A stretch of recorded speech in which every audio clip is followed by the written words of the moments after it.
SK Bandar Tenggara 1 merupakan sebuah sekolah yang gah dalam pencapaian unit beruniform dan sukan oleh murid-muridnya.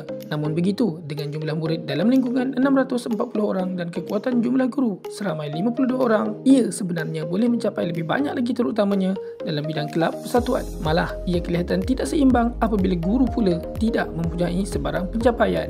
Dengan memperkemas hala tuju sekolah dan melakukan analisis SWOT, kami mendapati cabaran utama adalah kepada guru yang tidak didedahkan dengan perkongsian amalan pedagogi semasa, inovasi dan kurangnya pembudayaan ilmiah yang membuatkan mereka tidak terkehadapan. Sedangkan pada hakikatnya, kami mempunyai kekuatan daripada beberapa cabang. Maka amatlah rasional apabila sesuatu perlu dilakukan untuk meningkatkan kompetensi guru. Projek Suntik Bitara dirangka dengan bermatlamatkan pembudayaan, kajian tindakan dan inovasi dalam kalangan guru. Objektif utama projek ini adalah untuk memberikan suntikan, iaitu sokongan kepada kumpulan guru untuk memastikan penglibatan mereka dalam pembudayaan, kajian dan inovasi serta memastikan ianya berterusan. Pelaksanaan projek berdasarkan PDCA dengan memulakan langkah perancangan dan tindakan, menubuhkan pasukan skuad kajian dan inovasi SKI dengan mengumpul beberapa guru proaktif bagi menguruskan penyertaan program guru sepanjang tahun. Seterusnya, mereka menjadi pencetus untuk pembudayaan kepada guru lain di sekolah dari semasa ke semasa. Pada fasa 3 dalam PDCA,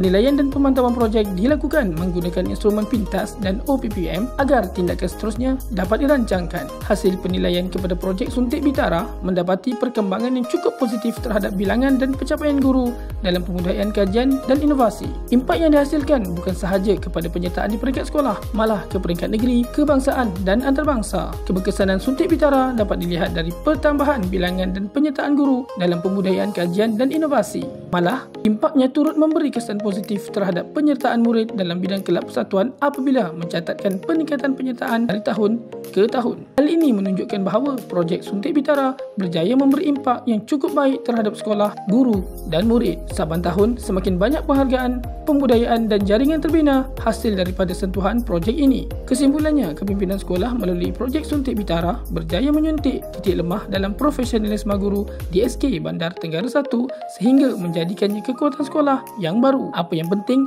akhirnya ia berbalik kepada kemenjadian murid secara holistik.